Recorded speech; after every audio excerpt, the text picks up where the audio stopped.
Ma'am Judith, magandang gabi po.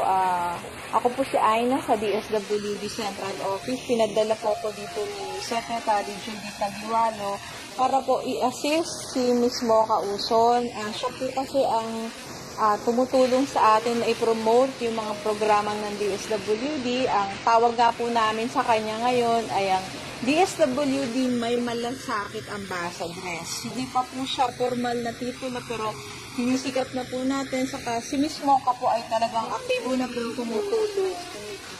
Hello mga ka-DBS, andito tayo ngayon sa Reception and Study Center for Children dito po sa DSWD. At ito po si Ma'am Judith, ang Supplies Officer.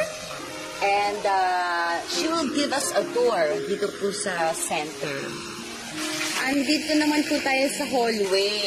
At umuulan, kaya ito, may leak yung ating bubungan, yung ceiling, tumatagas po yung ulan. At ayun po yung playground. Kita nyo naman, talagang bumubuhos yung ulan dito sa loob ng hallway. Pero ang sabi naman ay meron ng proposal para ipagawa ito. Ayusin po yung bubungan natin. Kaya sana matuloy na yon at maparepair na to.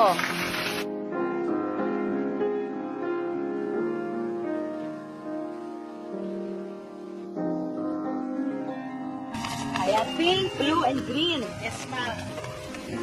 So, yung isa nandun sa kabila, purple house. Purple Ito tayo pumukay sa nursery. Okay.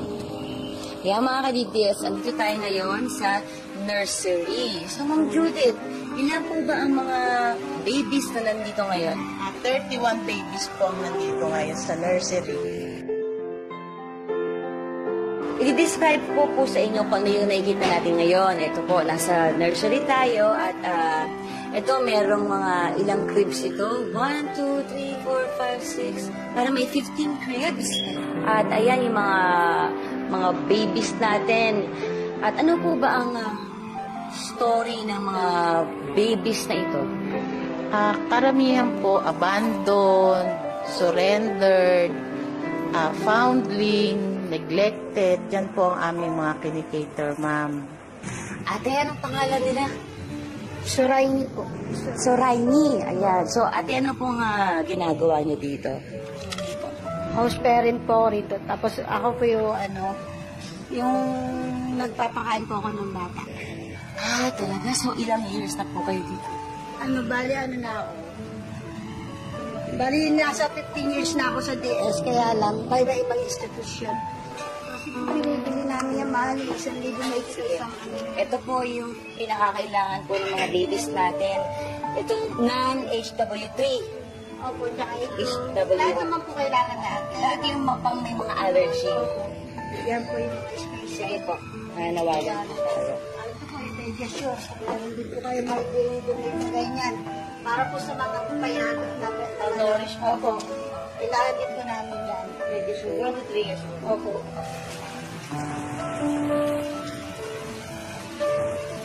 Sino po ba yung mga nandito, ma'am? Si Auntie Linda po, siya po nag-aalaga ngayon ng 31 na bata pong puro babae. Opo. Okay, so, umuulan ngayon. Ito po, may leak. May tumutulo po dito sa ating kisame. Ayan, so, ito po, kailangan po ng repair po ito. Ano po? Yes, ma'am. Kailangan po na repair. Ayan, dahil hindi po pwede ipakita yung mga mukha nila, mag-hi, hello lang tayo. Okay, mga bata. Hi! Hello! Hello! Hi! Hello! Ang galing na wala pong rehearsal yan. Hello! Kasi natin sabay-sabay, ha? Okay, ito yun. Hello? Hello! Yan, tama. Pero sabay-sabay tayo. Pero dahan-dahan lang, ha? Hello, mga ka-DDS. Practice. Hello, mga ka-DDS. Ayan, ulitin natin. Teka muna. Hello. Ito muna. Hello. Hello. Stop. Mga ka-DDS. Mga ka-DDS. Hello. Hello. Mga ka-DDS. Mga ka-DDS. 1, 2, 3. Hello.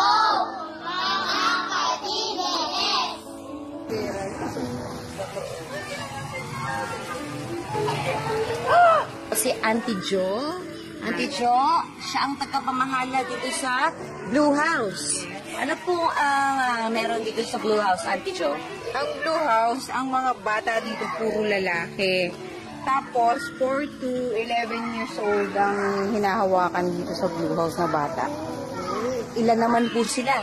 26. 26. At ilan po ang kwarto?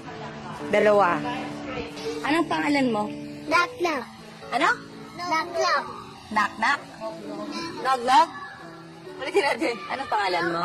Knock-knock. Sige. Ilan taon ka na?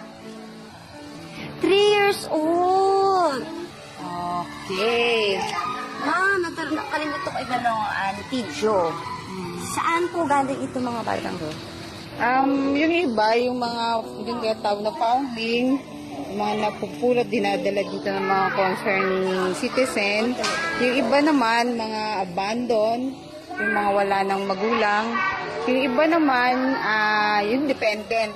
May magulang pero hindi nila kayang suportahan yung mga anak nila sa pagkain, bahay, wala silang bahay, yung ganon. Judith, ito po yung wishlist mo nila? Opo, yan po ang kanilang wishlist, ma'am. Okay. Yung mga everyday needs po nila. Ito mga ka-DDS, kung meron kayong kagandahang loob, ito po yung mga pwede natin i-donate.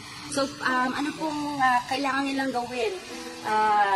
Pag gusto po nilang magbigay ng donasyon, diretso lang po ba sila dito? Opo, diretso lang po sila dito sa admin office. Tapos, i-issue po namin sila na acknowledgement receipt.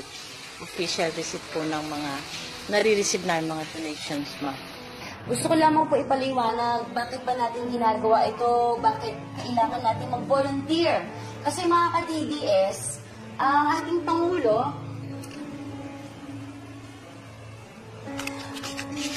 ang layunin ng administration ni Duterte, proteksyonan yung interes ng mga may hirap. At hindi po kaya ni Duterte na mag-isa na baguhin yung bansa natin.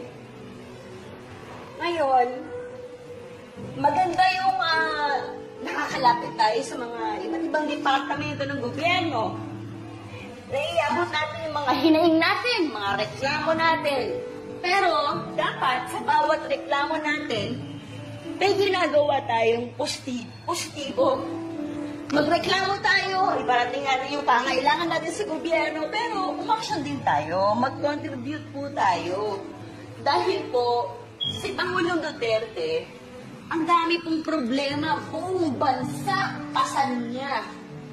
Tayo pong mga supporters, umaksyon po tayo, tulungan natin ang ating mahal na Pangulo na si Duterte. Kung nakayanan nga po natin nung panahon ng eleksyon na nag-volunteer po tayo, walang bayad, ipagpatuloy po natin ngayon yan. Dahil marami po ang gustong manira sa ating Pangulo. Kaya po, andito tayo sa DSWD Center para po abutin po, bigyan ng kalinga yung ating mga abandoned babies at children. Kaya, ayan po, tuloy-tuloy lang po yung ating pagbisita. This is our first center na binisita at marami pa po tayong bibisitahin.